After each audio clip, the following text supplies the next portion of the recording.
so I want woman okay. Can you go after her? She's your fellow woman. Since you know exactly what to do, why can't you go after her?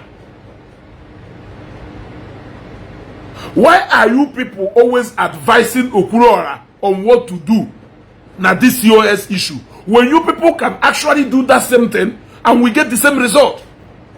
That it must be Okwuluora that must go after this C.O.S money.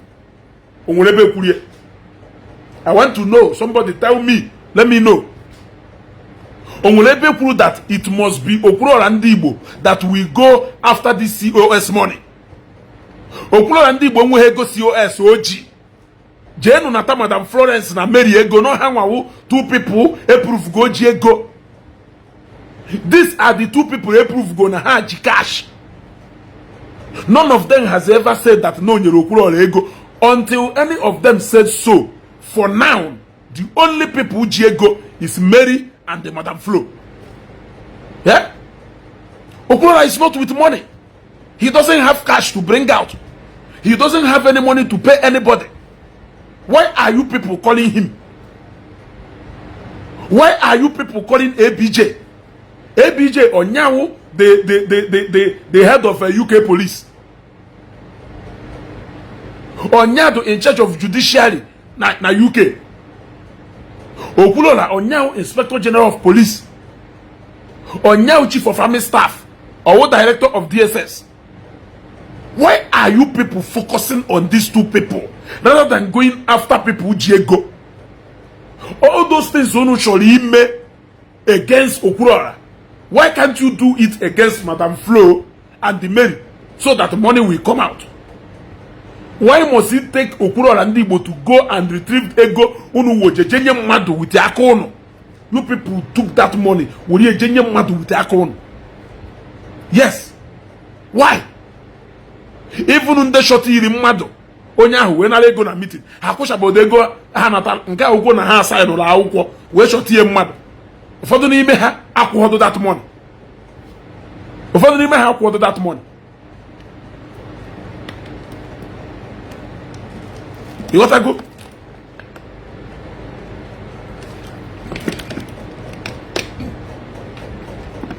You got to go? So even now, no eba nabani aona. As far as I'm concerned, only voice note they play APJ one the mother. I declare it non-avoid. It has nothing to do with the C.O.S. Money has been given, money has been paid. They know the person they paid money to. That person has never denied collecting money from people. What is the missing link? What is the missing link? Why are you looking for that unseen hand, unseen faces, and unseen persons in this business when you have people who are seen and who are known? Get those people who are known and seen. Through them, go and get those unseen people.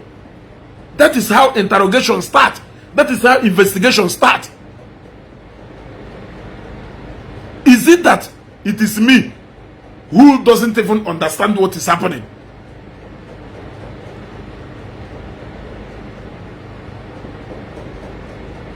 What I go? Is it that no more wonye agotaho ife na-eme? He onye asere no Okwuluora nwelu share of the money. Okay, Okwuluora will share of the money. Why can't you go after the person the majority of the money? Iye buzo jeji that onye will share before jido onye nyelu mmadu share. Yeah? Okwodi onye nyelu mmadu share ya gwa no nyelu onye share. Onye nyelu share ya gwa na mmadu nyelu share. I am asking. Yeah?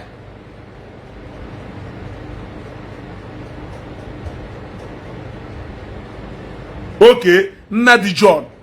ABJ was the person that gave those people go ahead order to pay the money. So he must be involved. What of the person I follow the money to? Kelafe Nnadi John, what of the person enyelu the money enye? Are you aware that name when somebody enye the money? Why are you focusing on the person enyelu go ahead of the people? Yeah? Ndi Igbo, we have been waiting for over 5 months. You people are just making noise, running from Facebook to Facebook. We have been waiting. You people are making noise. Your noise is becoming so irritating. Your noise is becoming more irritating. Why can't you wait for the authorities to interpret? We have been waiting. ABJ is in hot soup. Ignorance indeed is a disease. I'm very far from so many people. I'm very far from so many people. Okwuluora Ndigbo nwetara share. Happens you onye nyere Okwuluora Ndigbo share. How else are you going to confirm that Okwuluora Ndigbo nwetara share? No problem ni ije ho jide onye nyere ego ka o wee gbasi ego ndị onyere share. Okwo ni jide onye nyere ego o wee gbasi ego na onyere Okwuluora share. Azumuo na Okwuluora na enyere ye share. Ebe onye nyere ego agwabuho no nwere onye onyere share. Yeah? Isn't na some people will sense. Okay, potakwa kama o ya say Madam Flo is in hot soup or say ABJ is in hot soup. In hot soup for what? So meaning na Madam Flo do free either akpagali with ego ndị mmadụ. Mana ABJ na Okwuluora no si na hot soup. Hot soup for what? I want to know. Some people are not making sense. Yeah? Kelechi and Shokomilo and all these guys, Madam Edwin, yeah? They have ended up in regrouping a group of idiots somewhere. Yeah? Happened on Facebook, and you put it and then you colors. Onye chukwana ingu aifia nyango level isi yebun. Ichi ingu kolos, ngo kolos isi yebun. Eh? Ichi po drug, wonk isi yebuni.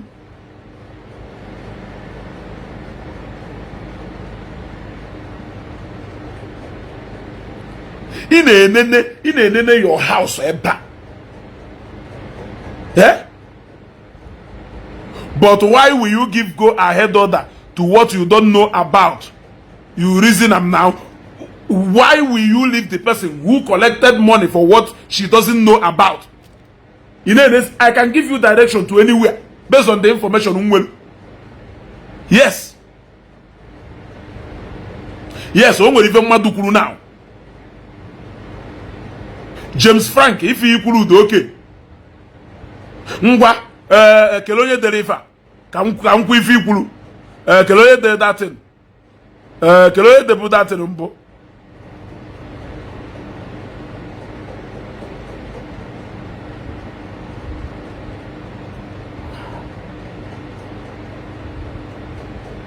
onye sere mbote ezugo why we ngwa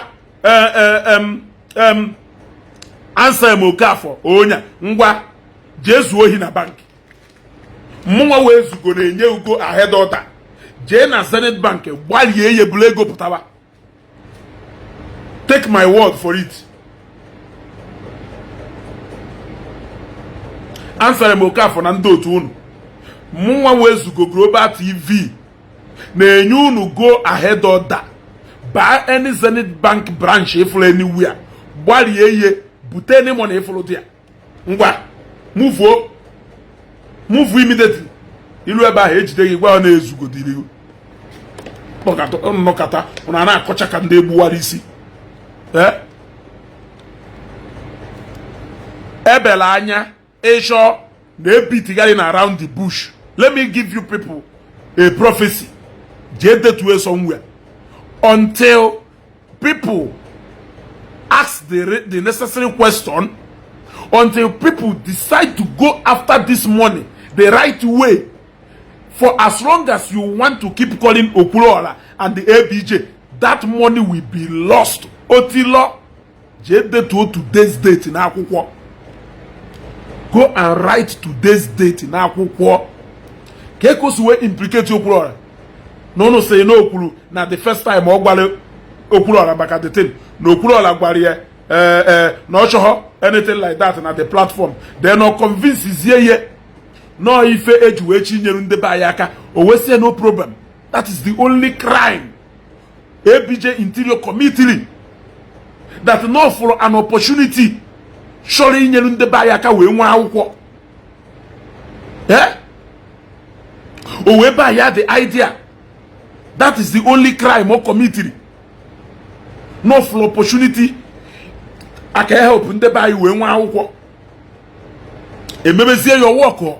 A happens only in go. A sugar was the only said okay. Ono Kowa, Mbwatarian at the platform or no one that interested ne. If Okwuluora or Okwuluora maka what is happening. Is that the reason you cannot go after your money and go and get your money?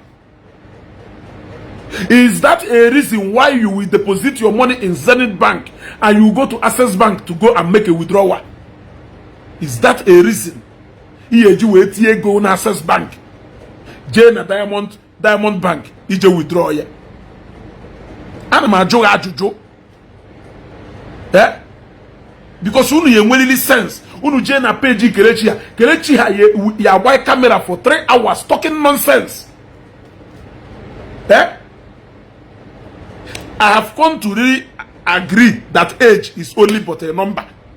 It doesn't translate to sense. It doesn't translate to anything. And that is how I look at Chokomilo or Gedwin and the likes of them. If you have problem with Okwuluora, must you reduce yourself to 0 to prove that you have a problem with Okwuluora? Because that is what you people are doing. Chokomilo, a man and Igbo blood on UK. You claim to be Ogalagidi na UK. You left Madam Flo no na UK na kojende madego. You are going after Okwuluora no na Nigeria here and na hundem madego. It doesn't make sense. Do you have sense? In on a UK, you claim to be the Alpha and the Omega. Na UK, you left Madam Flo with the actual suspect. No na UK. He threatened. Na yapo UK police. Na yapo UK government. Na yapo British. You are coming after Okwuluora Ndigbo. No na Nigeria. Are you not a coward? Madam Flo carry na UK. Okwuluora carry na Nigeria. Yes.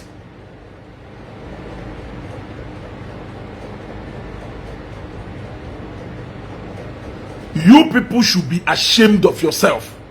Ifelu unu na-emem. Chi so mama na ndo otu unu. Unu na-enwe ifele ibe na Facebook every morning. Okwuluora this, philanthropist this, philanthropist that. Why the actual suspect is moving around free? Moving around free.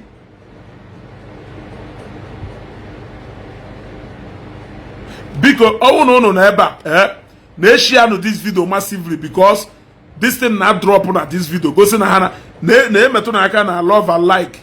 Yes, ne metuna aka na love and like. They are reporting this video. Video na drop with speed. They share this video. Then ne metuna aka na love and like. Mmado no kweba na emeni fe ngwalo no na video na drop with the force.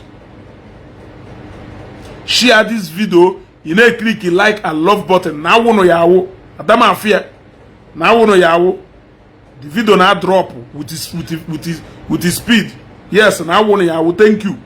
Ona akusukona. Now we know yawo. Now we know yawo. No bago ekwana. You want to go now? We know yawo. Adama fear anything ane. It say awo here. And the share no the video. They share no the video. You want to go? Answer mo kafu ipeka isoro ni ife a na-ekwu ịghọtago isoro ni ife a na-ekwu ịbịara ebe as a visitor ịghọtago ofekedo ka onwe ife anyị ji eme here na awụnụ ya awụ na awụnụ ya awụ na awụnụ ya awụ bikonu na awụnụ ya awụ ọwụ na Ishi bụ the video ka ba afụ na Ishi the video ịnọ na UK ebe Madam Flo nọ Madam Flo ịmakwu na ọwụrụ na mụ Mary mmadụ disappointed in you also go na Madam Flo Mary no logo una na gossip about Okwuluora Ndigbo but onye unu na show no with you people at the same place. You know the house where she lives in. If you want to get her arrested the next morning, you know where to get her. If you want to serve her papers, someone, you know where to serve her.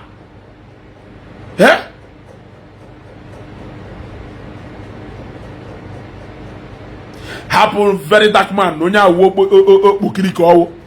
Onye awo ezigbote okpokiri. Onye nwe ife ọ pasịrị ọ na-ede petition. Which petition ka ọ na-ede? Kedu ife ihe ede na the petition? Kedu ife ihe ọka iwe ma na ndị enwe sense? Ị na-ede petition. Ị na-edezi petition na ndị agwa na ha nyere Okwuluora Ndigbo ego. Ọ ife ị na-ede petition. Oge mmeri na-akọlụ dị akụkọ. Kelu ka isi wee hapụ onye nyere ego na-achụzi onye nwe platform ebe anọ wee nye ego. Kedu ife ị na-achọrọ onye ahụ? O nwere ife onye ahụ mere iwu?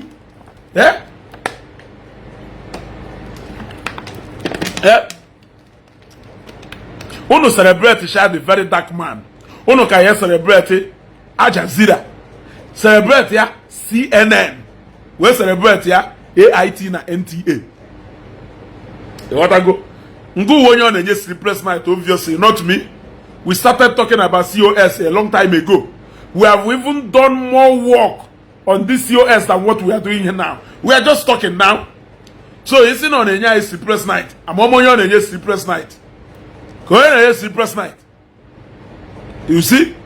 If Ncho no if a Verydarkman, I can get him arrested tomorrow morning or next tomorrow. When he forward special. Is that not how you people open to we push you ijele push ijele o we will pride we na kpono onu ago o will pride. Some people even say that nothing can happen to him, that he is bigger than the whole Igbos, that he is even bigger than federal government. No no ye wo tributi ye n'ime ebo onu. At the end of the day, the rest will history. Yes. Otherwise, tell me, a sensible person, if you are looking for somebody who can give C.O.S publicity, C.O.S and we go a lot of publicity na Facebook. What you should be looking for is solution on how to go and retrieve your money. You want to go? Okay, some people can talk a lot of rubbish. What did you think the men in UK would have done? Do you think that UK is Nigeria where you can fight anybody? Okay, can we go do na agwa in case ọwụrụ na ụna aghọta ife a na-ekwu. Efuta n'ebe crime a committed na America, Nigerian police abịa na-ekpe, except na Nigerian police na UK police reach out to Nigerian authorities ka ha si ho wee nwe sense. Crime committed na Zambia, Nigerian police arrest him for crime committed na Zambia. Unless na Zambian government de la akwụkwọ to Nigerian police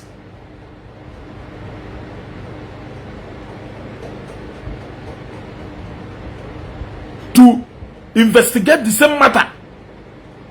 So if you actually want to start following C.O.S, you have to follow it from UK.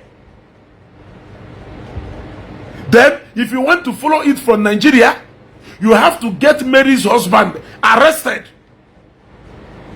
because money was paid into his account. We also know how money was paid somehow through Madam Flo.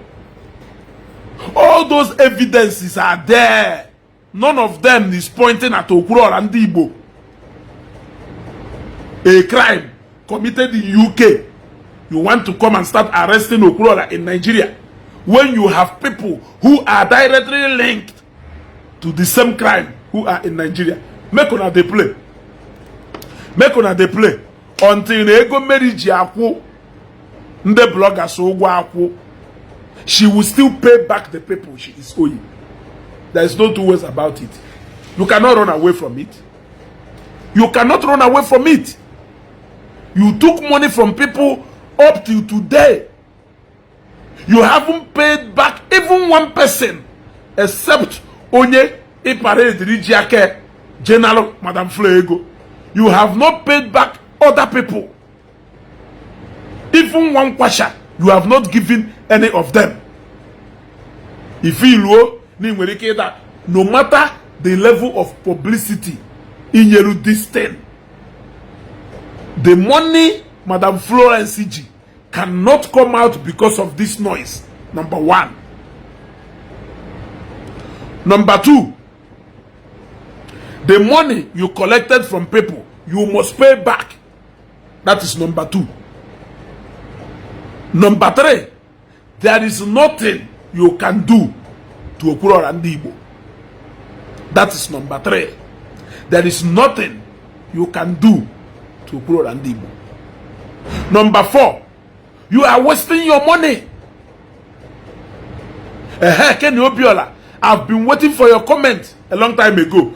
Nobody is saying that Okwuluora scammed them. What we are saying is that he should endeavor to help them fight by arresting Madam Flo husband, and ABJ should go and arrest Madam Flo and Zimbabwean man in UK. Okay, Kenny Obiola. Kelebe Chokomilono. Kelebe Chokomilono. Ingweriki Derunya. Kelebe Merino. Kelebe Merinyelu Madam Flo Egono. Kelebe Chokomilo Filulu no shori ibu this case nisi. Kelebe Hano. Why na Hanwa be UK? Ayeje get ya Flo arrested in UK. Kelife bata na ndekwe ụgwọ na account di Madam Flo. Ji slip ha ji weje kwe ụgwọ. Kelife bata na ndekwe ụgwọ na account di Mary. Ji slip eji we kwe ụgwọ cannot go to the station here, make report and get these people arrested. So Egon Fuo, I will be waiting for you to come and help me and recover my money. Now when I'm need that my money, I have to seriously. How many people jigogwa? How many people zurugohi? Kine check and them mad be help or recover your money. Make una dey play. Make una dey play.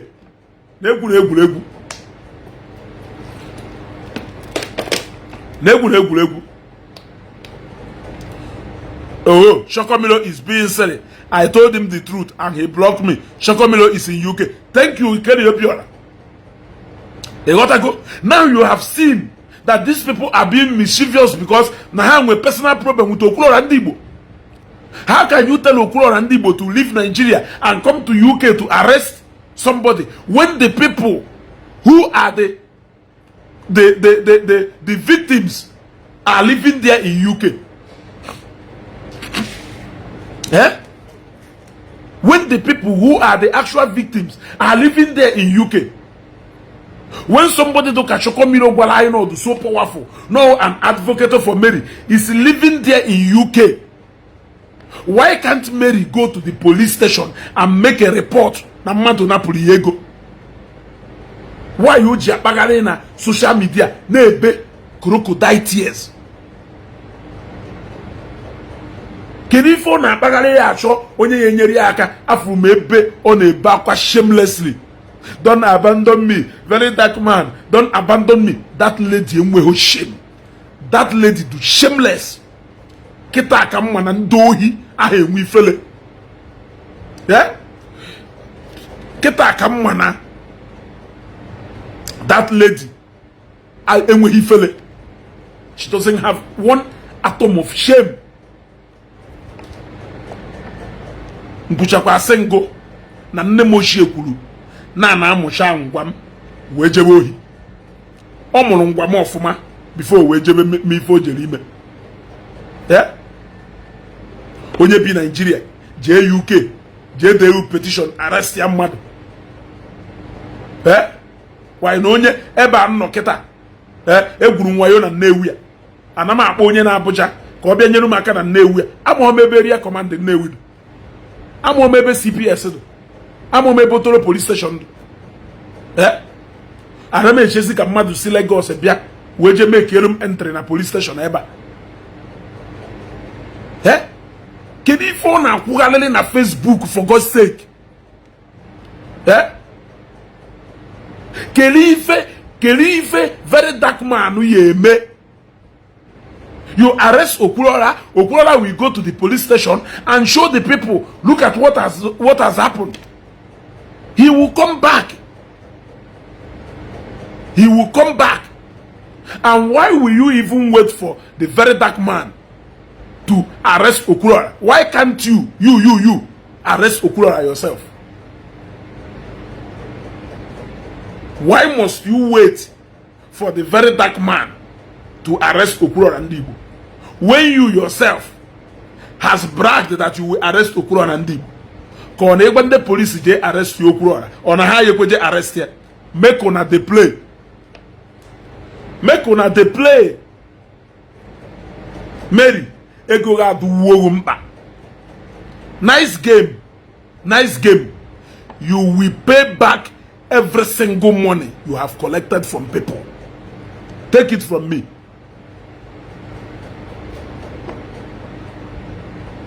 You will pay back every single money you collected from people. C.O.S is free. And you know that C.O.S is free. Yet you decided to do business with our people. Ego has buy. See through aka wefu. Put on Facebook shamelessly. Put on a bakwa. Kelechi ha.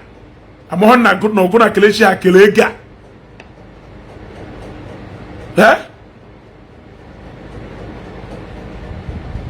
My brother Hapoha, the fear of Ijele is the beginning of wisdom. Since Ijele started talking, Ebukobi na wakiri kirikiri. Since Ijele started talking, Akona wakiri kirikiri. Since Ijele started talking, Onona wageri. Why can't you people arrest Ijele? Why can't you people arrest Ijele? Can if Ijele mel or Ijele not here, go and arrest Ijele. E complain no, makife madu melu. He jepu putala upishi Ijele. Ebo play card Ebukobi. Equal child on Facebook has said, but why can't you people go and arrest the jail? Equal check and has said, what has this person said that the jail has not said? You may back and say, what has this person done that the jail have not done? Today, the jail on immediate detention. They have moved on immediately as if nothing happened. Now, mother say, why do you always go back and make reference to jail? That is the kind of people you are dealing with. Today, the Verydarkman are one of their champion. The fear of the Verydarkman is the beginning of wisdom. The fear of this one is the beginning of wisdom. The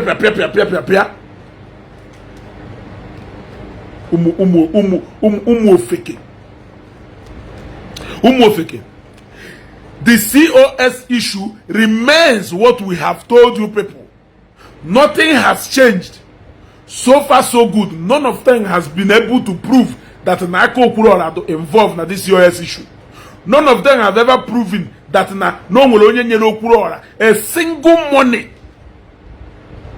na that C.O.S.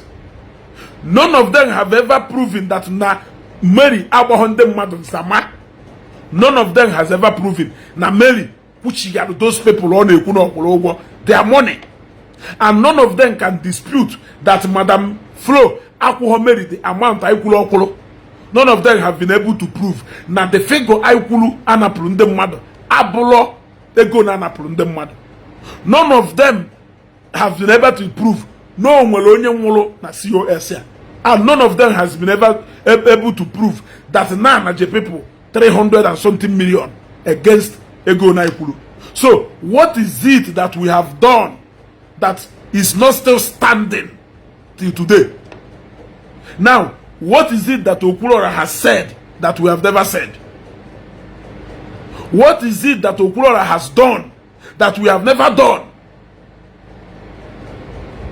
We simply told you that what is left in this C.O.S issue is action. It needs action to the right person. Because when you do that action to the wrong person, Iwaji ball, buying an offside, injury time, as simple as that. As simple as that. Shokomilo, take action in UK. Mary, take action in UK. Edwin, take action. Kelechi, take action in Nigeria. That is the right way to help these people. You people should take necessary action in Nigeria. If you need information you need to take that action, inbox me, I will give it to you. You people should stop going to Facebook to make noise. The noise is becoming too much. And the Mongokariano or Ifu Maze, it is turning to childish game. Verydarkman cannot do anything. His petition cannot go anywhere. Okwuluora Ndigbo can be invited by the police. He will come back and all of you will end in shame. The Verydarkman will go in for every single thing Okwuluora, and he cannot be able to prove any one of them. He go explain tire. No evidence. You people are wasting people's time. Ebere mo can use their precious data. Then I watch nonsense ya hunu neku. Kedi phone mo neku. Ono put na Facebook ona na akonya nyampo. Onye guru wayo, e ma hebon. Onye zuru ohi, e ma hebon. Onye jigo ugwo, e ma hebon. Can you tell me one thing you people have done? My brother, point of correction. Nigeria has not been found guilty, but on detention. Does it change the fact that Nunu Kurunaya arresting way? Does it change the fact that Nunu Kurunona walk non a mochi bofisi tunubu oburuge banya mushianya tunubu aba megerieto? Does it change the fact that Nunu Kurunona untouchable? Does it change the fact that Nunu Kurunona is so powerful? Kerifo can remain at detention for more than 3 weeks. Matthias himself and carry her 10 days. Nyam actually help Matthias with the connections here and go 3 weeks and still on actually he go on eziokwu. Ono can deceive one. Ono can deceive one. Ndeli leli.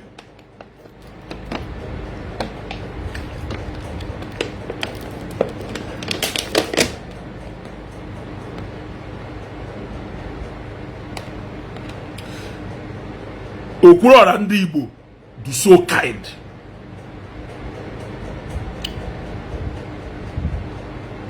And that kindness is beginning to get people like us angry. There are necessary actions to take. All of you will run that they should take action. Okay, look at Kelechi said their achievement is VDM have talked about the case.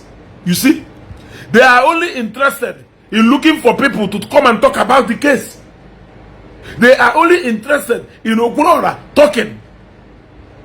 They are not even interested in looking for a way to help these people to recover their money.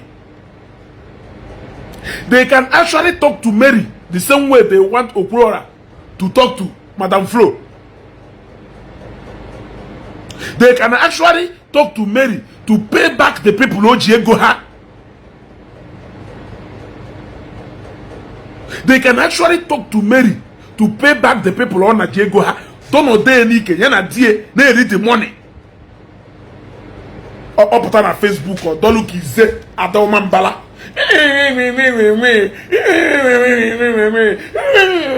That lady is so annoying. I'm telling you.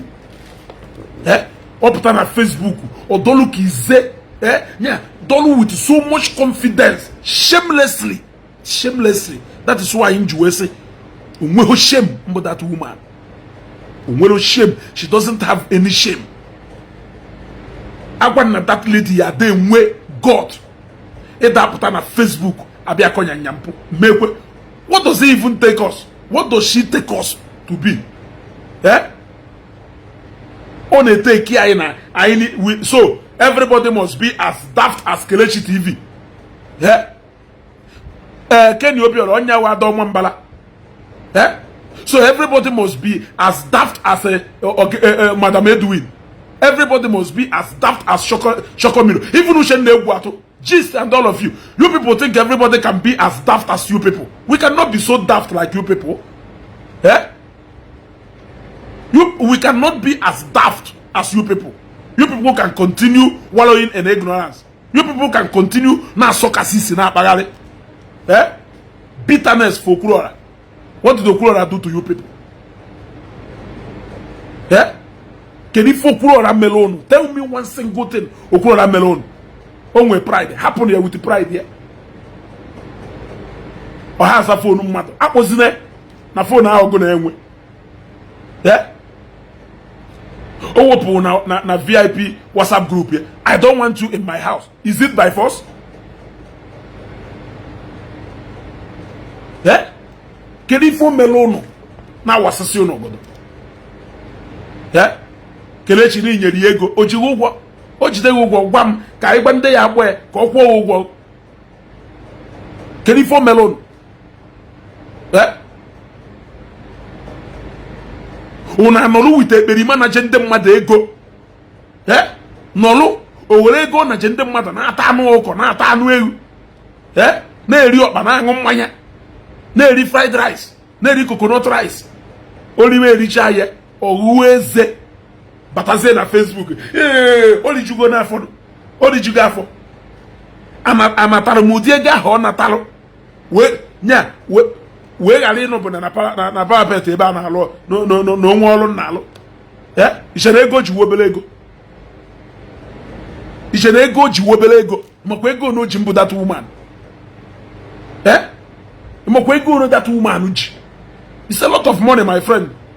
Onwe rate ego iji wee calculate ego ahụ meri ji abụrụ nnukwu ego ka ọwụ.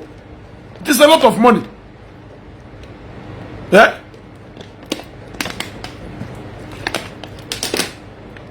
Ike collapse ọkụkọ. Ike collapse ọkụkọ ọta fọrọ. Dọ na efere dọ na ana. Owe na ọrịre. Ọkpụkpụ ọkụkọ afa iche n'eze. Ọ bịara ịghọ wuo anyị. Erigo m nni. Ọmana m erigo nni. Ọmana m erigo nni. O jericha nni na African restaurant. Ọpụta bịa ka mụ na Jack onwe ha ọkwọrọ onye rijuru afọ na ebe akwa. Nọ nso ha o ji ego ha ebewebe odo akwa. Nọ nyanwa ji ego mmadụ na ebe akwa. Nọ nso ha ejebe odo tụọ na alụsị. Nọ nyanwa ji ego mmadụ jetu mmadụ na alụsị. Ese na that lady nwere sense. She can end up manipulating weak men who are weak. Nwoke do weak. Because if I'm follow nwoke do weak. Chikotu unu ni isi ọnụ, kwakosi unu isi ọnụ, ọ na-apụta na Facebook, na-akwaka oke ọkpa, ọ na-eri ego, ọ na-enu ego. Ikekwe di ya agbaga na n'Enugu steeti, gbaa n'ọma mbala be ha. Ikekwe ana mfla na kulisi unu na ụbọchị a, mama na ya na di ego rie. Ọ hewere ego ndị mmadụ na-alụlụ plaza. Onye nidire ego, onye nweghị ego, onye se unu onweghị ego, mana o nwe 150,000 o jekwu a blogger. Iche na ọsọ ewe onye ọkwụrụ ụgwọ. O nwe 150,000 o jekwu a blogger. Ifiru na ọsọ that blogger onye ọkwụrụ ụgwọ. That lady spent the go more than 2.5 million to 3 million okay go bloggers.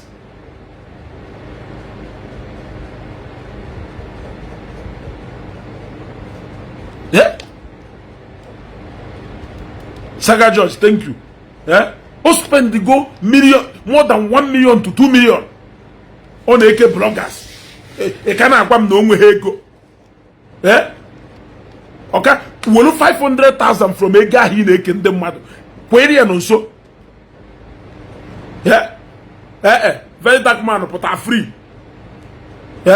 ọkwa ife ọ na-accuse Daddy Freeze na Daddy Freeze ahụ eme ife ọ na-eme ọma na Daddy Freeze ọkwari emekwa na the man nwere integrity to protect ịchọ ka ọ wụrụ ntakịrị Mary ya bịata ya unyi n'ihu so career ya o build go for so many years ka ọ wụrụ Mary ya bịa nye ya pọtị n'ihu ọkwa ife ịchọrọ ka Mary bịa end ya career ya ọ ife ịchọrọ ife o ji wee save nọmba Okwuluora Ndigbo Okwuluora good man onye Yoruba amarụkwona na Okwuluora a good man onye Yoruba amarụkwona na Okwuluora a good man then for ndị kwulu that you people ended up making Okwuluora Ndigbo to talk Okwuluora Ndigbo only replied to the Verydarkman and not to Chokomiro and Ogedwin and the Gist and the Kelechi TV. He did not reply to you people. I am happy that he made you people look like Umofeke. Yes. He only replied to the Verydarkman. So I don't happy. No, they glorify the Verydarkman. Why? Recognizing the fact that no one is born. So thank you very much. Na sorudo kpọrọmaza honya nwere ike akpọ sorudo mmadụ Tinubu kpọọ maza nya because na mkpọrọ ya mmadụ Ibeto nwere ike ịkpọ nna Nnewi maze maka na m akpọghị mmadụ Ifeanyi Ụba kpọọ m azanya maka na mkpọrọ ya mmadụ. Who says that everybody must be irrelevant to me? Who says that everybody will nothing to me? Etunusu will nothing to Okwuluora. Yeah? So no gwale bia kwu okwu o disregard ya no his own. Verydarkman kwu okwu or reply ya. What does he show you? Do you think that it is something? I will not come out to celebrate. Yes. Chukwu Dubemu Don Caesar. Yes. Contract successfully renewed. And I will spend that money for that contract.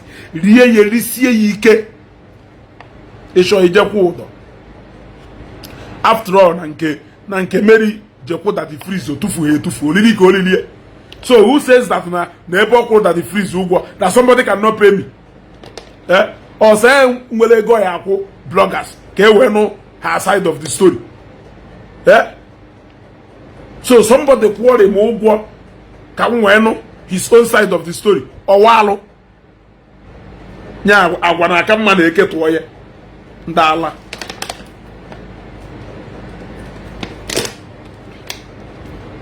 Dimba pụta na Facebook. Ha na-akpọ ikiri na Facebook.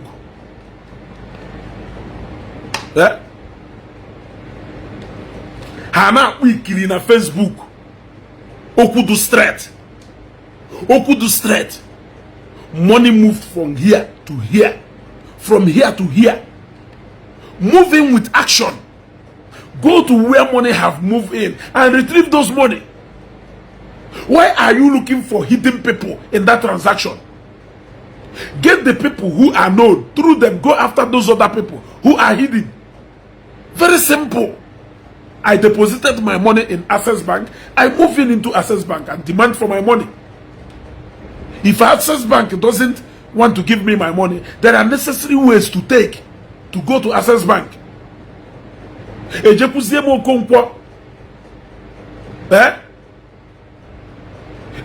mo konkwo gwara mo je deposit ego m na Access Bank jezie jide gbe no ejere ni na m Access Bank ego m amohomi awu oheru ka nwu o ego konkwo do na Access Bank. The more in a waste time, the more Access Bank in a use ego o konkwo ego edo intact onwere anybody onyele ego. You are fooling yourself. In fact, I'm feeling pity for the actual victims of this C.O.S. Because it seems like the people who Ili Ji na C.O.S, they are enjoying. Look at Mary. Up on Mary to stressed. Yeah. Shibuzo Judo. Achukwange again. Keri Fiji the Zimbabwean man. Or if Zimbabwean man is a spirit, Flo is not a spirit. If Zimbabwean man is a spirit, Mary is not a spirit. You know Madam Flo. You know Mary. Why are you looking for that Zimbabwean man? Yes. Or bibi. Jewa Yokonkwa. Eko Gemaku Wow. Onwe Fejikogu no Konkwa. Muke ya biakute nalu me gomu. Nchozie ejem feko Konkwa ugwam. Mana onwe mgbe ihe ejekuzi Okonkwo. Jenala Okonkwo ego nyerie.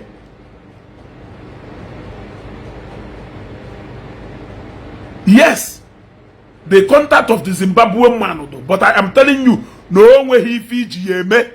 Jekuko do Mary. Mary no dear, he is go picture.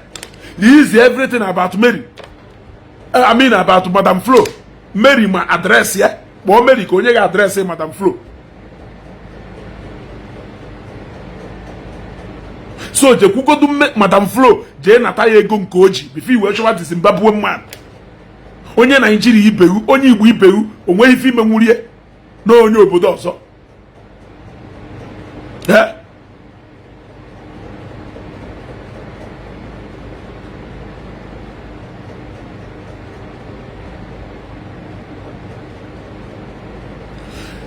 Onye Igbo ibewu, your fellow Nigerian, ije ho nata nwunye ego oji. No onye Zimbabwe ka ị chọrọ ije nata ego. Okay, if you onye Zimbabwe, you forget to say the money. I am asking you, or if you onye Zimbabwe, you will stop demanding that money from Flo. It's easier. Oh, no one is your na Flo you kono onye Zimbabwe ego kai happen. Is that what ndị buy na like ego chasre? And that's the real name. Eputa, imane imu iwu. Imu iwu adro difficult. I mean, imu iwu to very difficult. Happen if a lot of people na chekasi anya. A lot of people are more iwu. Na yebu mmadu na yebu mmadu. Ị ga-aba ya kechi niile. Obebe akwa gbageribe. Ifu na onwe ife onye ahụ ma. Onwe ife onye ahụ ma. Madam Flo is there. For as long as you people don't want to go to Madam Flo, for as long as you people don't want to hold Mary accountable for doing an illegal business,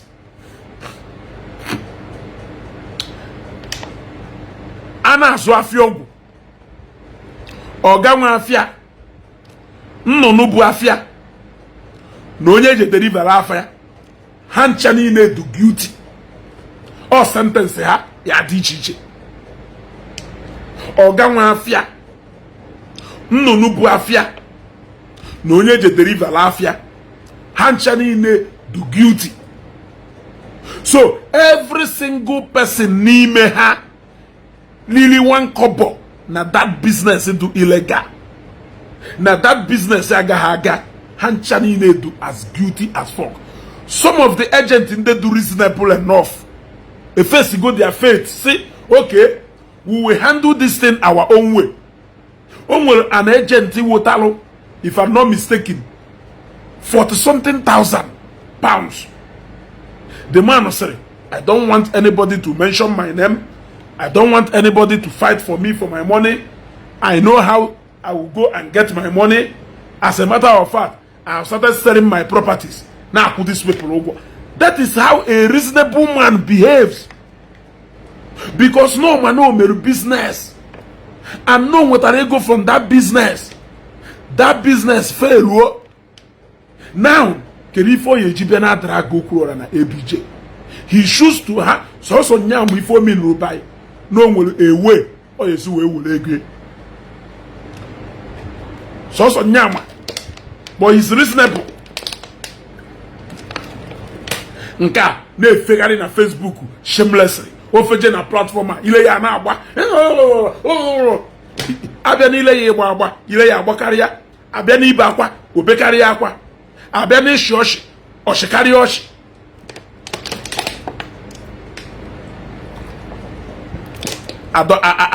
ada ọma mbala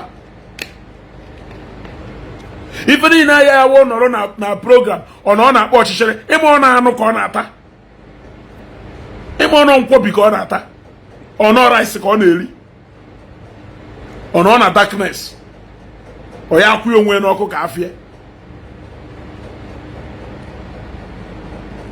ma onye na di ya anaghị ehuru aka ọ na Facebook na-akụ asịrị ọkwa ife ọ narị achọ ọwụ ụzọ ọ ya esi wee cover tracks ya ife ọ na-achọ ọwụ ụzọ ọ ya esi wee cover tracks ya a na-agba kirikiri na Facebook ọ na-eri ego ahụ n'ala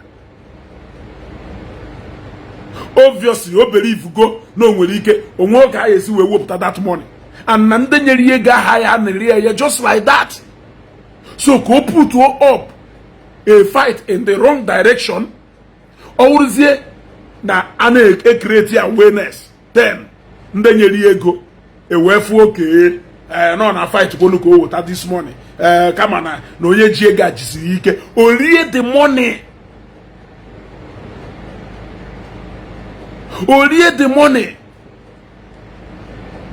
Ima how many bloggers ha approach ni jụrụ na ha ya alụ this dirty job Kelechi na ndị otu accept all this dirty job pụta na akpụtọsi onwe ha ifela ahụ eme unu na-celebrate na the Verydarkman, a 30-year-old boy pikiri a matter unu felole handle and you people are proud of it. Noise unu na-make na Facebook for over 5 months. You people are ifela ade eme na nwa 30 years na unu filuziri na nwa 30 years onye bini can handle it more than you people, more than full-grown Igbo men. Can ife Verydarkman yeme una yemenwu? Can you tell me what the Verydarkman yemenwu una yemenwu? Except no accept to go no do as clueless as ever at this matter. Yes. Kelechi see from original main page here what full since because no run out of idea. Verydarkman ku oku omabata. So na main page here we problem since no do kwana mma ina agwa ewu onye to ka ina agwa the Verydarkman mere post ta page udu mmechi because na emechiri ọnụ since hapụ ọnụ ka amarụ keneli na unu enwere ike ịgbazi bọọlụ na the correct goal post enewe unu ndu nnọọ since ọ na-agbagheli na celebrate na aṅụ wine over nothing. Kedu ifu na celebrate goro onwego onye nyere ego unu na celebrate enyego meri ego ka ọ wụrụzie nọ na akwụgo meri ụgwọ unu wee na celebrate ya. So what are you people celebrating? The same way some people will celebrate common Facebook publication by Showore nchọkịta akwụọ Nshowore ụgwọ odenu m article. What is there to celebrate? Facebook post by Verydarkman. Unu na celebrate na aṅụrụ wine na a toast na share. Yeah? So he ga apụtago. Now you people are counting on the Verydarkman to do the very thing that men like you fail to do. Even if he gets Okwuluora arrested, which anybody can arrest anybody. He was arrested last time by Omenala and he came out on Easter Sunday. Yeah? So even if he gets Okwuluora arrested like he said, does it mean that Chokomilo you cannot arrest Okwuluora? Have you proven to us that Okwuluora is stronger than you people? That Okwuluora is bigger than you people? That there is nothing you people can do to Okwuluora? That you people just make him out? What exactly are you people celebrating? Can you fit the fire the Verydarkman ye me umumoki bodo kono kwamu na mbada na ngadona ye memu? So you people are only celebrating your weakness. You are only celebrating how clueless you people are. Yes, look and see A1 refused. Every reasonable Igbo man on Facebook will never buy, will never agree to ridicule himself or herself. Now this matter of Mary. Because number one, you must speak 100%. On you go down, when now no necessary. On my mother, a when a mother on your college, about a program, Mocha Comilla, to say to Amolo, et to a college, where no on a later, on a passes Yoku, on a later. I go on a go et to a coisia passes Yoku, on the last year. Well, I pass Yoku. Hane to Zie. Mary, you are a strong woman. Mary, a strong woman. You are a strong woman. You are a wonderful woman. You are this. Why are you too strong? Oye Donana, now people over 10,000 pounds. All those strong, all the very wonderful. In fact, she is very wonderful. She's a superwoman. Yes. All do easy, Jemenian. All do easy. Jemenian. Eh? So, Hanetoye, I can understand because what she did is very wonderful. Yeah, you know, Mary who a superwoman. Eh? Na wopu Mary, na good woman. She is good at what she's doing. She is wonderful at what she's doing. She is an expert. So, I don't expect anything less from exactly what she's doing. Somebody sitting Nenu over 15 million. Somebody sitting on top of almost 20 million naira. You see, Nonya Hablo, a wonderful woman. Eh? You see, Nonya Hablo, a wonderful woman. No, a superwoman. It's only a superwoman that can do that.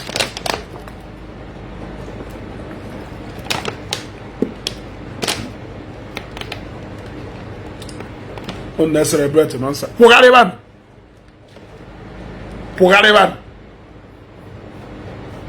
Ono Pogareli BBC Igbo. One blogger so go. One blogger so go. That the freeze case exposed loan. Oga ikulu no oje go na akpagari na put ndị mmadụ she na ase. But ojezie ka oje the lady just no disgrace gari onwe. Ojezie ka oje gwa ndị mmadụ because na that the freeze no go that the freeze ogwo that the freeze abia cover evil act here. That the freeze abia conceal dubious activities women. Or just they could use ego that the freeze against that the freeze. Omohon if Obiara will expose one way that she has actually been going around paying bloggers to come and blog for what? Do you need to spend that money to make entry in a police? Do you even need to pay a lawyer up to all those amounts? What can you female expect to Okwuluora Ndigbo you cannot do for yourself? Now your own money. Egana fusi ufike. E mozi fiye me Madam Flo. Mane na bagay na chi fiye mo Okwuluora. Eh? Amon no nande mother what are the logic? Eh? You just want to be stressing. Ono do so lucky. No Okwuluora do very kind. Yes. But one day, you people will get a Bukobi result. You people will get push you to the wall. Today,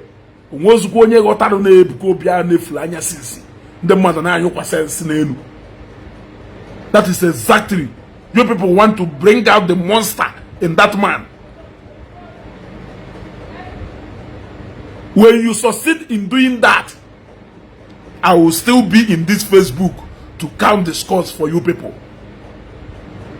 You people are only taking advantage because it doesn't want to do anything. It will not take him more than 1 week to end all of you miscreants. It will end the bar. It will end the bar. Mmadụ Potasio said na Mary is a victim. Come for ye agwa na Mary we a victim. Come on and go. Eh? Come on and small stout. Wolung washati, Wolung what Doka said. Waiting me a whiskey then. Was also on this miss Kobo. ya pụtara agwa m na Mary wu victim. Ifuta n'ebe victim na-enwe ego, ifuta n'ebe victim na-enwe nya victim dọnyere ego na akpa na-erisi nnọọ victim.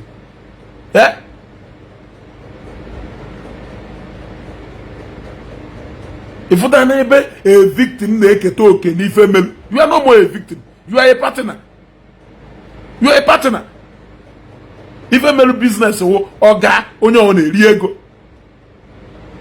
Ọbịa ọ wụrụ na ọgara iwepụta nke iriri kwụọ asị oke na ọkwụgo na nke ahụ na ọgara ịsodo nke iriri ọkpasịrị yoda ihe yokpa ihe very hard ịsodo ego ahụ ọkpasị kama ihe ewepụta ego ana m aja dị na-anụghị ike isiri ike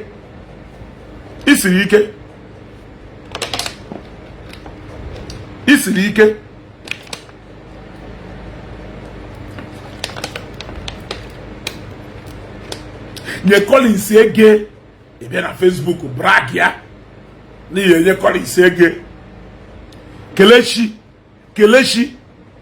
wee nwee got ịpụtara Facebook wee gwa anyị na Mary na-akpọ Nonso ka onye ya ege Nonso na-agba ọsọ na Nonso achọghị bịa were ego. Liars from pit of hell. Soso unu mụ ife Mary na-enye unu. Soso unu mụ ife Mary na-enye unu. Was a believe nọọsụ ego ka ọ na-enye unu. Unu wee na-atụ asị niile unu na-atụ. Pụta na Facebook wee nwee got isi na Mary na-akpọ Nonso ka onye ya ego. Nonso na-agba ọsọ jụ na ya bịa were ego. Kedu ka isi akpa ka inye ya ego? O yuzuru the right authority wee pịachie akaụntụ dị Mary. Ha wee kpozie ya nyado ka o jee unblock that account na ha yenye 1 million. O wee gwa ha nyegote 1 million ha ka o wee jee meghe the account. Ọkwa unu nye 1 million ego ya ka nkụ ego edo n'aka unu chụwa 18 million. Inyegote 1 million out of that money si ekwuzina maka nsama ekwegodu maka nsama ịgbara ya agba. Nsama ịgbara ya agba ịghọtago. Nsama ịgbagodoro ya agba is over 4 million naira. So na inyegote 1 million ha imeghorie favor o sego wota 1 million 1 million ha iwota okwe. Kelechi na-atụ asị ịmụkwụ na ị na-atụ asị akaụntụ 800,000 done ka a na-agwa wota 1 million ka emepe ịjụ ikwe ha ewota ị na-amịgharị ịpụtazie na Facebook nwee got ikwu na ụnụ na-akpọ Nonso ka enye ya ego ọjụ na ya bịa were ego. Kere onye ya ajụ ego? Onye ka ya enye ego ọjụ? Mụọ onye jihu 10 million onye 1 million or 500,000 ya na ego ka ọkwara ị narị ya ọfọkwa onye narụzie ya ọwụrụ na nke fọ na ọ ya akwụzie. Liars.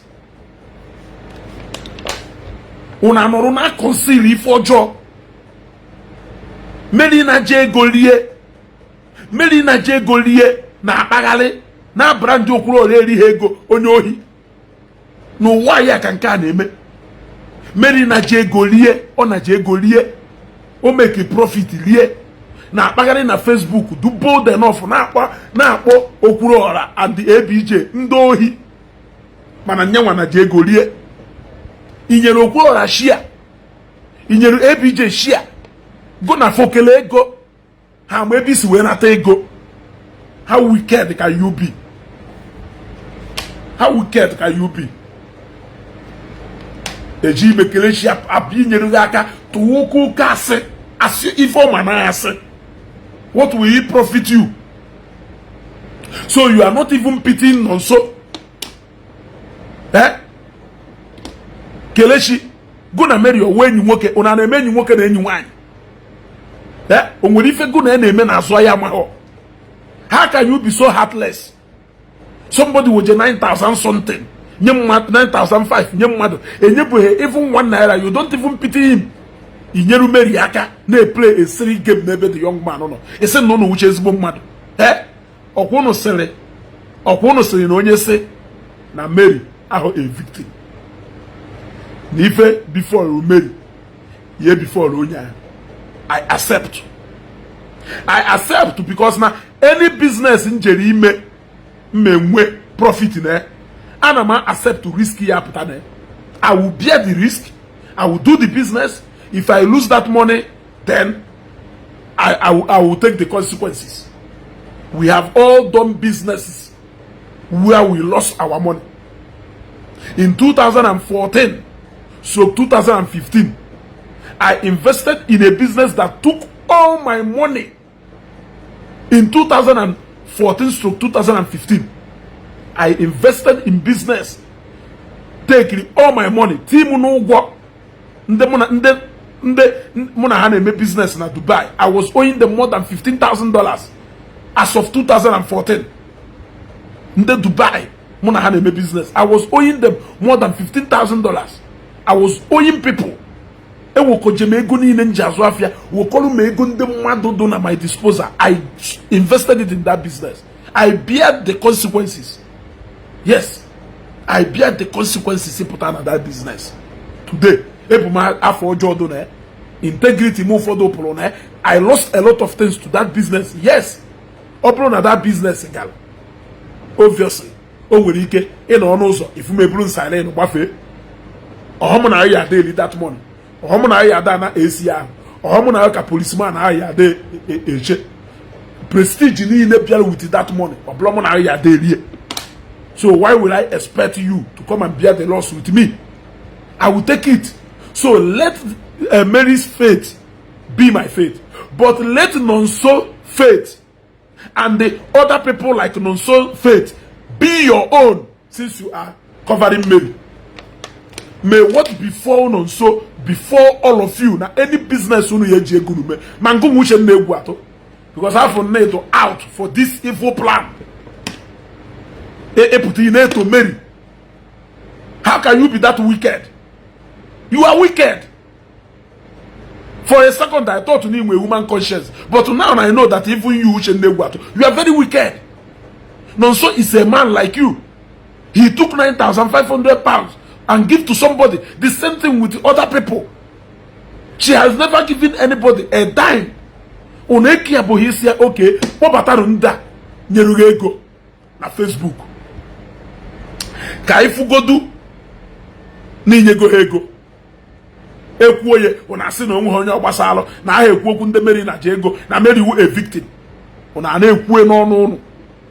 Are you not aware that Madam Flo is a victim? If Mary cannot bring out people nyeri ego, can the mother interrogate ya ha do show no kwugo ụgwọ ha mala ego no na je ha? Why do you want to see the Zimbabwean man? I am asking you, what is your business where the Zimbabwean man is? If you think that we don't deserve the right to know people, Mary na Diego, that you don't care, that we should not bother. No way if you was alive, if I am Mary, Madam Flo, then then Mary Sherukwa, Moke Zimbabwe, Madam Flo, Madam Flo, yes, it goes like this. Only feel that Mary cannot be questioned for people on a Diego because no Diego, yeah, Madam Flo. Then let Mary also wait until Madam Flo retrieve ego from the Zimbabwean man, whether or not they exist or not. Go and prove it. I shouldn't be the one to prove it for you. You should be sure of what you are talking about. You should be sure of what you are talking about. Or how they prove real things which you are not sure of. So if you are sure that there is no Zimbabwean man, go right and prove it for us to see. Otherwise, honor the Zimbabwean man ego. Onye Mary ego.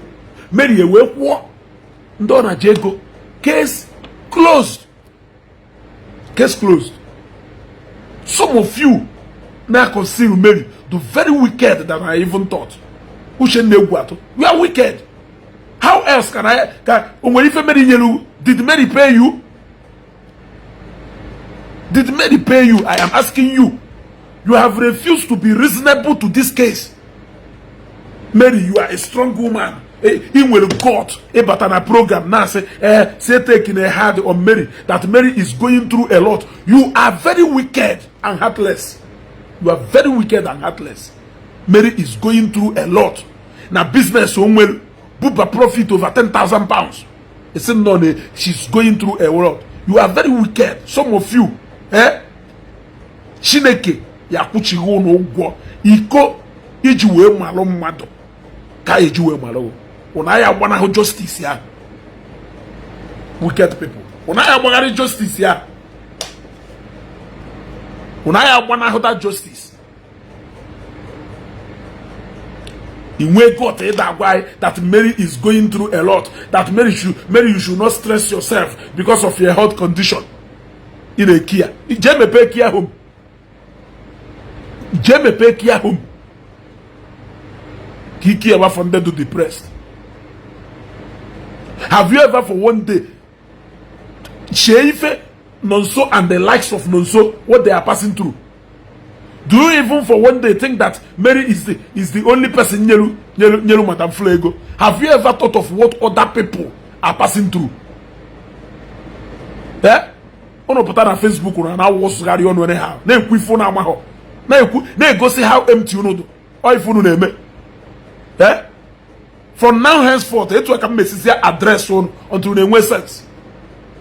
Because just like inu nadatowa, eti shida. Kona wela oya that ego ane romance unu na paint unu ona upolo una na scatter mo madu me business gbanzama ine metala onye gba business gbanzama ine metala yebele hapuzie nde ogbalu nzama ekwute maka nde ogbalu nzama ese na ha do necessary na no meri wonye du iwu a victim ese nne emu ife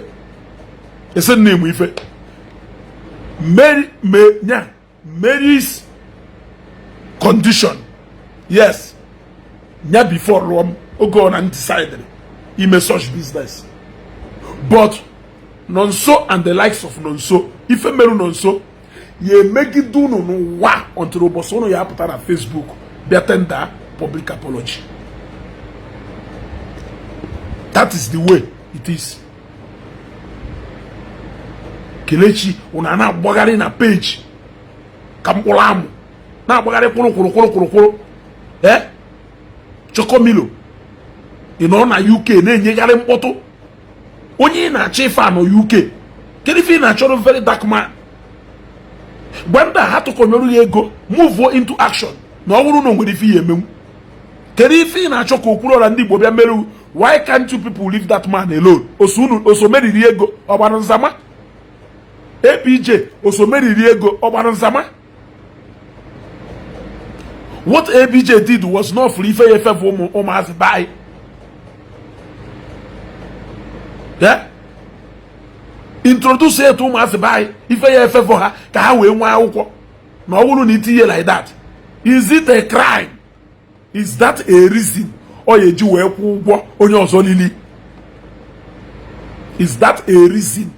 Oye ju ekwu ụgwọ onye ọzọ lili mmadụ na-eri ife ana-agbu ife oliho oke na-eri ife onye mwanya onodo nnọọ bold enough since na-akpọ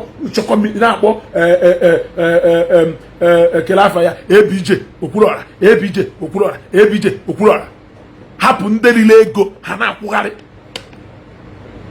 hapụ ndị niile ego a na-akwụgharị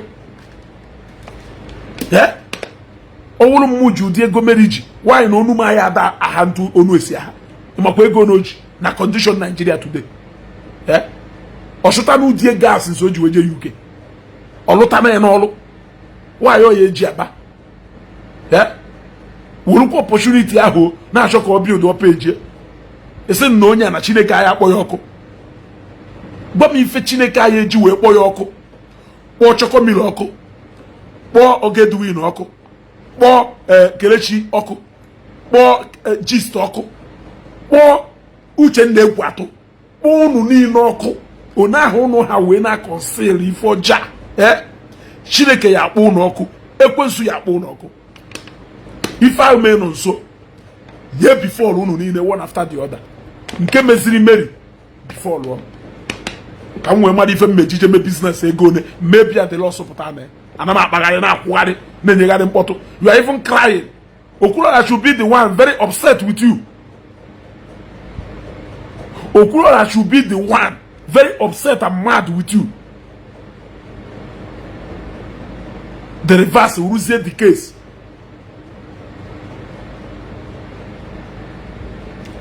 The reverse will say the case.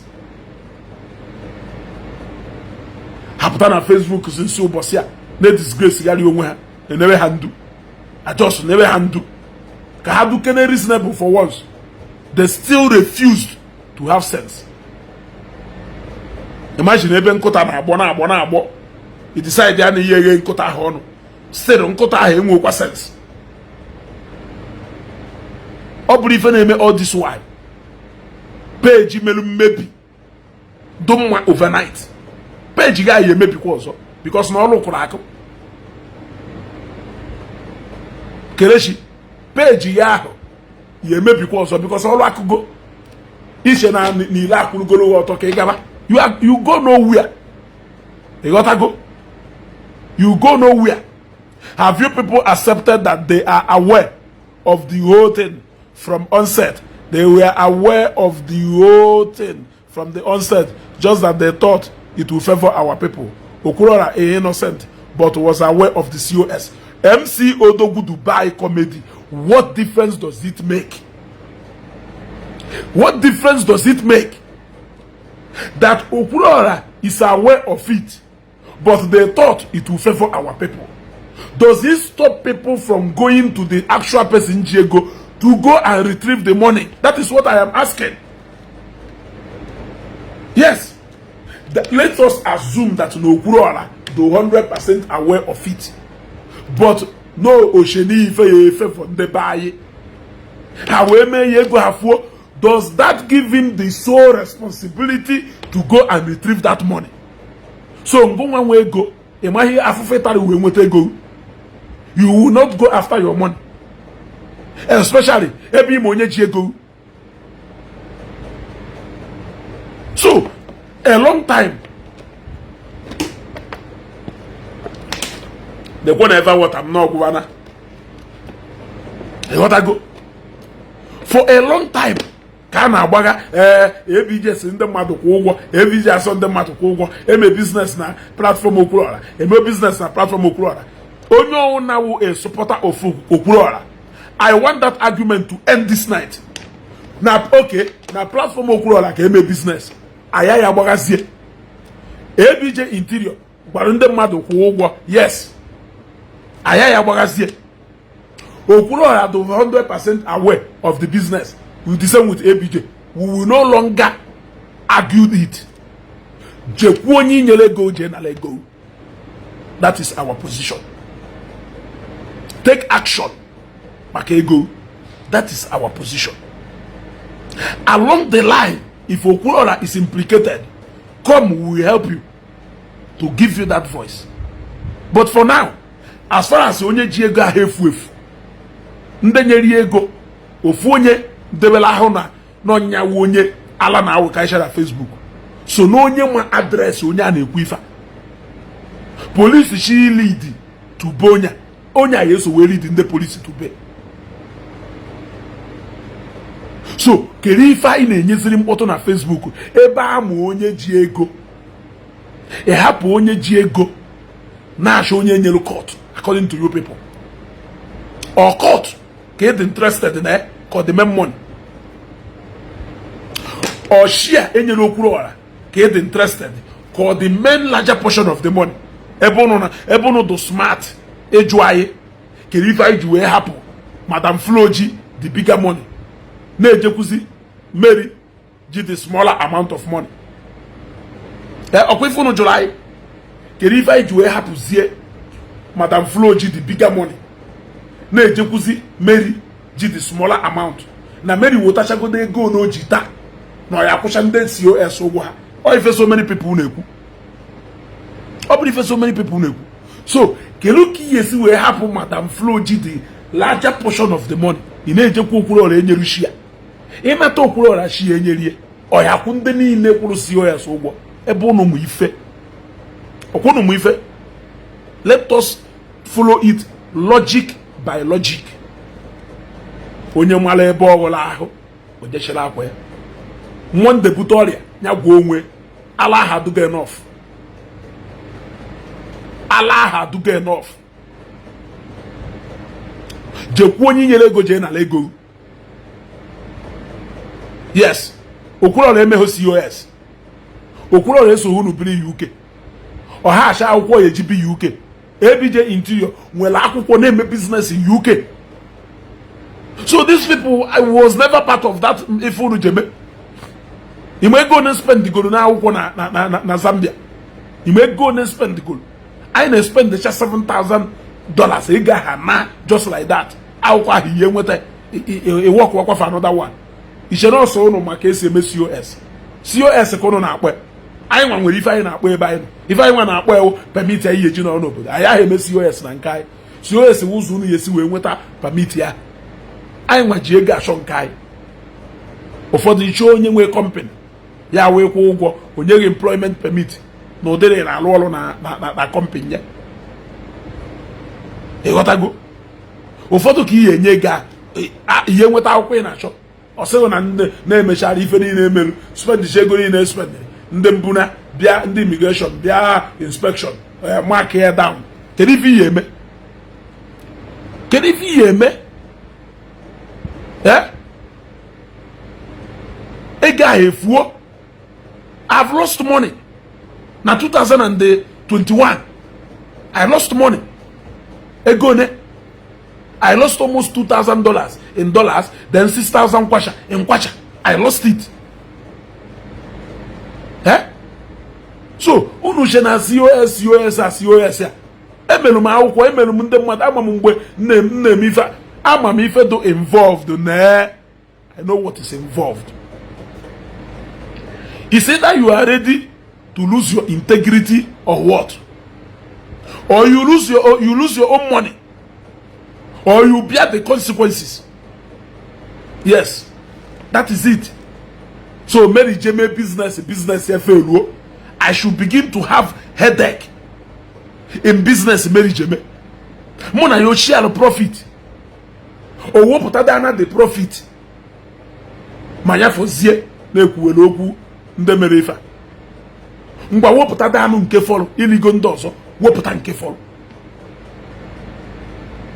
Odu so hardened. Okwehe wopụta anyone. Ị na-achụzi onye nyegolo rego som. Eh? Madam Flo do very far ahead of you. Alụsị ahụ ịtụrụ ya ngụ ka ọ ya egbu. Alụsị ahụ ịtụrụ ya egbu na ọ take your time. Ụmụ ha ahụ ị na-eti mkpu na-ekwu na ha ya anwụsị. If you don't ikwugharị okwu ikwuru ụmụ ha ahụ if you na-eti mkpu nwere ike before ha. Because onye kwara nzama $2,500 ka ị nwelu got igwe na ọwụrụkwo na ịgbara ya nzama ka ụmụ nwụsịa ka ịgbara aka nwa ọ ife ịgbara ya why na ịgbara ya nzama £2,500 ma na ịgbara ya iji ụmụ wee ṅụọrụ ya iyi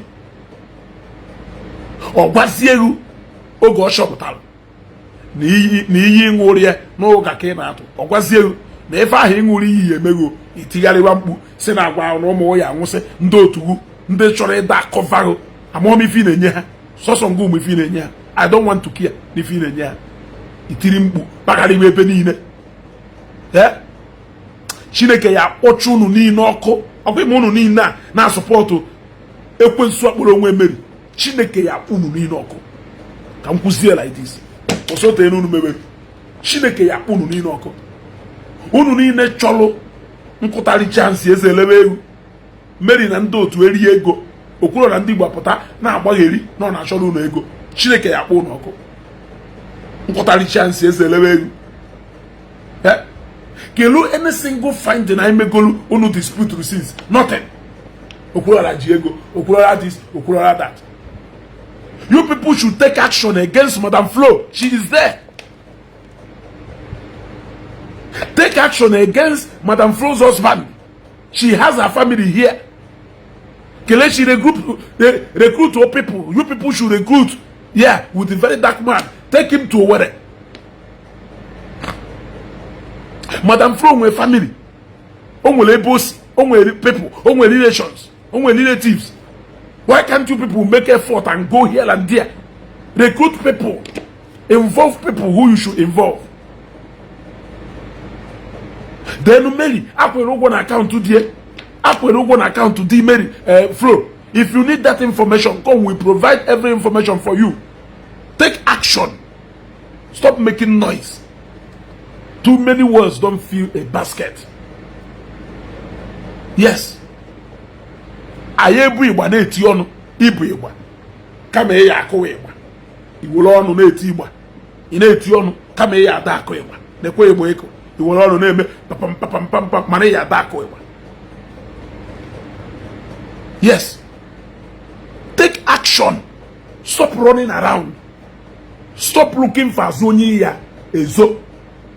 Okwuluora has the right to either follow the C.O.S issue or not. If you feel he is involved, you also have the right to do whatever thing you have to do to prove otherwise. Yes, it is your responsibility to prove him to be guilty, not him.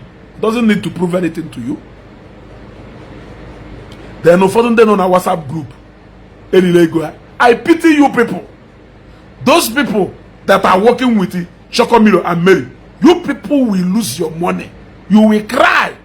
There will be no more tears in your eyes.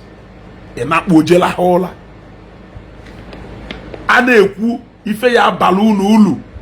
Une information. Jene enyende sholoko nwa complete. Jene enyende mwelu collective interest of 1% against you people. Pay Mary her money for C.O.S and we will close our mouth. Well, kelebe hapụrụ ngụ nwa amaghị ife wu ofeke na-emekwu okwu na WhatsApp group iwere jenye ha odeboghi anya na ofeke ka ewu na ịmaghị ife odeboghi anya na ofeke ka ewu na ịmaghị ife ka ụna chọka mkpọbụ na afa discuss or something na group ụna ewere jenye ha ugboro one ka ha mmekata na alụ program C.O.S kwa afa ọ na the only thing ha na-ekwu pay Mary her money, pay Mary her money, pay Mary her money. Ha na-use brain. Meanwhile, so Mary was their favorite victim. Ekwu okwu na WhatsApp group egbapụjegwa ha enweghị ife iwu ofeke. You will continue to be a victim until obosi ye decide ịmara ife. You continue to be a victim until obosi ye decide inwe sense mara ife. Then ngo nwa nyelu Mary ego ana azọghị ndụ ese na ọnwụ ka mma ị ga-ebu ọrịa ị ga-akwa alịlị